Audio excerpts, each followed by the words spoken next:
Salut Bissama, bonjour Héroïs, je suis Sébastien, et aujourd'hui, question numéro 3 pour le défi de la partie parfaite, et donc, on va y aller. Donc, la question pour aujourd'hui. Quelle menace devez-vous vaincre? La menace est-elle un monstre, un gouvernement, une maladie? La survie est-elle un enjeu? Est-elle en jeu? Pardon, un enjeu, oui, pardon. Ouf. Je vous l'ai dit, hein, j'approche ça complètement en aveugle, j'ai jamais lu ces questions, je les découvre en même temps que vous, et mes réponses, elles viennent comme elles peuvent, et puis voilà. Donc, quelle menace devez-vous vaincre? C'est une bonne question. La menace que je vois sur ma partie de Silbertal, ce sera une menace qui est probablement d'ordre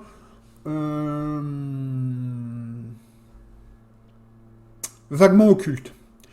En fait, c'est très bien que cette question arrive, parce que je suis en train de travailler sur un scénario d'initiation pour mon système, et l'idée c'est de les faire jouer en tant qu'une ancienne génération de gardiens, où la magie n'existe pas sur Terre, et malgré tout, il y a des gens qui essayent et qui parfois arrivent à faire des trucs un peu louches, et donc ces gens-là, l'équipe des gardiens, va devoir intervenir pour éviter que les choses ne deviennent de pire en pire. Et donc c'est probablement quelque chose comme ça qui va avoir lieu. Donc c'est soit un rituel d'invocation qui se passe et qui réussit, ou qui rate, d'ailleurs, ça peut être intéressant aussi, ou bien essayer d'empêcher que le rituel ne se passe, n'ait lieu. La survie est-elle un enjeu? Je pense pas, dans le sens où je vais pas me casser les pieds à gérer la faim, la soif et tout ça. On est là pour vivre une aventure héroïque, on est là pour se battre contre quelque chose qui est au-delà du naturel, je vais pas perdre du temps sur le naturel. Si je fais ma partie de science-fiction dans Chroniques oubliées galactiques, est-ce que ce sera un monstre? Je pense pas. Est-ce que ce sera un gouvernement? Ça pourrait. Est-ce que ce serait une maladie? Bonne question. Je ne sais pas encore.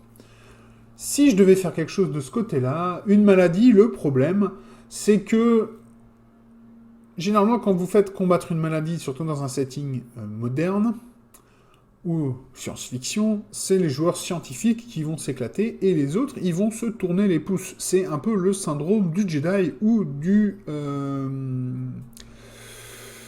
Netrunner. Voilà, vous allez... Parce que ce sont des classes, on va dire, des groupes de joueurs, de personnages, je devrais dire, qui sont avec...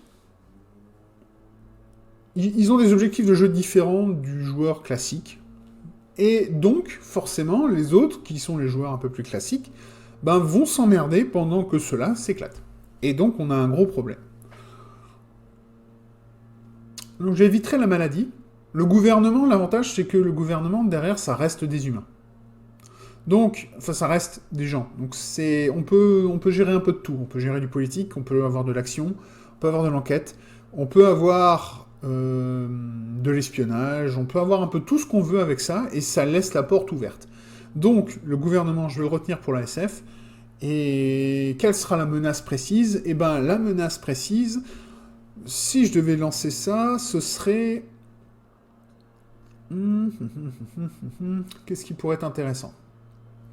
Comme ça, j'ai l'image qui m'est venue en tête, c'est la situation initiale, pourquoi les joueurs se déplacent sur cette planète-là, c'est parce qu'il y a un embargo qui a été imposé par une autre puissance, ou d'ailleurs une guerre civile dont un des deux camps a réussi à prendre la suprématie spatiale, et donc impose un blocus pour incapaciter l'autre moitié. Ça pourrait être d'ailleurs un truc intéressant.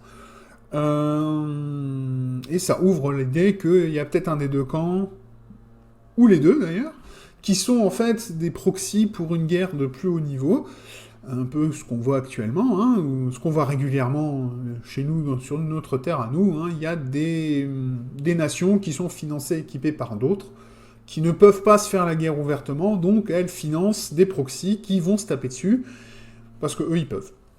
Et pourquoi ne pas faire ça ici aussi? Ça pourrait être intéressant. Donc voilà.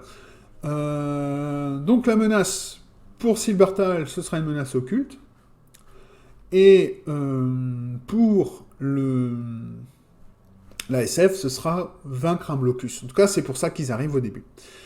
Voilà. J'espère que ceci aura peut-être donné des idées à vous aussi, MJ et joueurs. Et n'hésitez pas, pareil, comme je vous l'avais déjà dit lundi, oui. Lancez-vous, répondez à ces questions si vous avez envie, même si vous ne respectez pas les dates qui avaient été proposées par PapaDM. Les dates n'ont pas d'importance. Faites-le, faites-vous plaisir, répondez, partagez, parce que le but c'est ça, c'est de partager dans les gens curieux. Donc voilà. Et en attendant la prochaine vidéo, je vous dis à tous merci de votre attention, à la prochaine fois, peace next to all.